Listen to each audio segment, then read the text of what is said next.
Hello， 大家好，歡迎大家收睇二道靈師。咁大家一聽到印度聖女呢，你嘅腦海裏邊浮現嘅係咪一個高高在上、好神聖、好純潔嘅一個女性形象呢？但係其實你知唔知喺現實嘅印度裏邊呢，呢一個稱呼嘅背後呢，其實係由藝術嘅天花板墮落成一個低層嘅女性地獄嘅一個殘酷歷史嚟嘅。咁印度聖女呢，英文呢叫做 Devadasi， 咁梵文嘅意思呢，其實就係神嘅侍女。佢哋名義上咧係嫁咗俾神，但係點解會淪落到而家嘅社會嘅低層集體嘅剝削受害者呢？咁聖女嘅制度咧，其實最早咧可以追溯翻去公元前3世紀嘅。咁但係其實佢去到中世紀嘅南印度咧，先至係鼎盛嘅。咁佢本來咧係一個至高無上嘅地位嚟嘅。咁當時嘅聖女咧，佢哋並非普通人。佢哋通常咧喺上任之前咧，佢哋同神明都要舉行一場婚禮先嘅。咁啊，從此就成為神嘅新娘啦。咁因為神明咧係永生不滅噶嘛，咁所以咧聖女佢哋係永遠都唔會剋夫或者做寡婦嘅。咁喺當時嘅印度社會係被視為極度吉祥嘅象徵嘅。咁佢哋亦都係一個藝術同埋文化嘅傳承者啦。佢哋主要嘅職責咧就喺神殿嘅祭祀入邊為神明跳舞啊、唱歌啊、點燈啊，做呢啲儀式嘅嘢嘅。佢哋係受過高等教育啦，佢哋可能會精通文學啊、精通音樂啊、精通多國語言啊。咁佢哋而家其實喺印度嘅古典舞入邊咧，有一啲舞都係由聖女發展出嚟嘅喎。咁即係聽你咁講，其實要做聖女都唔係一件簡單嘅事。當其時唔係簡單嘅，係啦。咁佢哋亦都係會由朝廷啊同埋一啲權貴去供養嘅。咁當時嘅國王啊同埋啲達官貴人啊，佢哋會賜俾啲神廟啲聖女好多土地啊、金銀珠寶啊。咁佢哋個經濟地位係好高嘅咯。但係歷史嘅殘酷就係喺呢度啦。咁當權力同埋金錢改變世界嘅時候，咁最神聖嘅嘢咧，往往都係變質得最犀利。咁大約去到14世紀啦之後啦，隨住外來勢力嘅入侵，印度本土嘅皇權相繼沒落之後咧，咁神廟就冇咗國王嘅金錢資助。咁開始咧就入不敷支啦。咁點樣好咧？咁神廟嘅祭司同埋管理層咧就打咗啲歪主意，就喺聖女度入手啦，就利用聖女去揾錢。佢哋就開始慢慢個角色變咗做一個聖奴隸，去服侍一啲僧侶啊、一啲權貴人士，就一路演變落嚟，變成咗而家嘅犧牲者。其實都好陰功喎，聽到即係個名你聽落去印度聖女係真係俾我第一個感覺係高高在上、好純潔、好漂亮、好美麗個名，但係睇翻佢哋嗰個好可悲嘅故事咯。我成日覺得佢哋呢個文化。咁最初嘅時候，佢哋真係一個高高在上、好高貴嘅角色嚟㗎。冇錯，同埋你做得呢啲聖女，其實嗱，你冇諗住普通姐都得喎，你又要精通好多嘢，又要識跳舞，又呢樣嗰樣喎，又要識音樂，冇錯，又要識文學，仲要係高知識分子喎。係啊，即係佢係樣樣皆通喎，即係唔係普通人都可以做，所以佢以前嘅聖女係真係非常受人尊重。我睇啲片呢，其實好多即係佢哋呢啲聖女呢，你睇到佢哋啲眼神，其實係你會感受到佢心裏邊嗰種孤獨、嗰種痛苦咯。因為而家我哋睇片睇到嘅都係而家呢個年代有錄影機見到嘅聖女，因為佢哋已經唔係再高高在上嗰個嫁咗俾神明嘅一個侍女啦，係一個聖奴隸。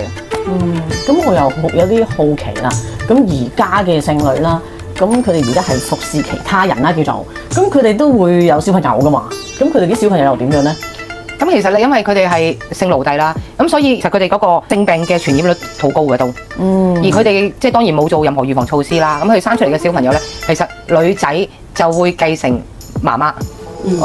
個係冇得揀嘅，冇得揀嘅，係啦，繼續即係到佢哋青春期開始，咁啲僧侶就會利用佢哋去揾錢啦。男仔就會喺廟度做打雜啦，做一啲低層次嘅工作啦，低階層嘅工作啦。因為其實佢哋冇爸爸，你唔知道爸爸邊個，或者佢爸爸係權貴，亦都唔會承認呢個人啊。咁所以佢哋係屬於冇爸爸嘅小朋友，所以佢哋都會永遠都係喺一啲低下階層度生活咯。咁雖然印度嘅政府咧喺1988年已經立法喺全國範圍之內咧都禁止咗呢個聖女嘅制度啊，但係喺一啲好偏遠啊落後嘅村莊咧，呢種打住宗教旗號嘅剝削咧，依然好似幽靈咁繼續存在喺度喎。即係仲有啲地方仲係有呢樣嘢進行緊嘅，仲有嘅。咁啊都好彩嘅，其實近年咧有好多民間嘅組織啊，一啲 NGO 都會行出嚟啦，咁佢哋都會去啲農村去救出呢啲咁嘅女仔。咁佢哋都會同佢哋嘅仔女都做翻個身份啦，爭取翻入學機會啦，希望用知識打破佢哋呢個上千年形成咗而家落嚟嘅階級觀念咯。我見到有啲報道都有講話，佢哋啲 NGO 嘅機構呢，佢哋係會幫呢一啲曾經做過剩女嘅女仔啦，踏足翻呢個社會啦。因為其實佢哋以前係冇自由噶嘛，乜都唔識噶嘛，乜嘢都係俾人哋服侍咁樣啦，冇任何其他可以支持到自己生活嘅一啲技能啦。咁呢啲 NGO 嘅機構呢，就會幫呢啲女仔去學習翻一啲嘅技能，例如針子啊，所有嘢，咁佢可以踏足翻社會。因為佢哋出翻嚟社會呢，其實都仲係會俾人歧視噶。甚至乎我見到其實有 NGO 直頭係會有一個類似係康復村，俾佢哋喺嗰度學習咯。咁我見到有一啲嘅曾經係受害者嘅女仔啦，佢哋俾到呢個 NGO 去救咗之後呢，佢哋之後係會做咗一個社區嘅領袖啊，繼續去同人哋講宣揚唔好再有剩女呢一個制度嘅一個枷鎖咯。但係我想講，其實嗰啲剩女咁慘，佢哋冇諗過逃脫嘅咩？咁係因為咧，如果佢哋係要去逃脫呢個命運嘅話咧，因為已經演變到咧，佢哋係冇受過教育啦，極度迷信啦，佢哋嘅低層家庭已經灌輸咗一啲比較恐怖嘅觀念啊。所以如果你反悔或者逃跑，咁就會即係神明啦，就會降禍俾你哋嘅屋企，或者係令到你嘅父母生病啊，或者係全家都有問題咁樣嘅懲罰。所以佢哋係唔會走㗎。咁真係走唔到，因為你會覺得你自己如果唔做，冇錯，你全家甚至乎自己係會 bad luck 咯，即係你會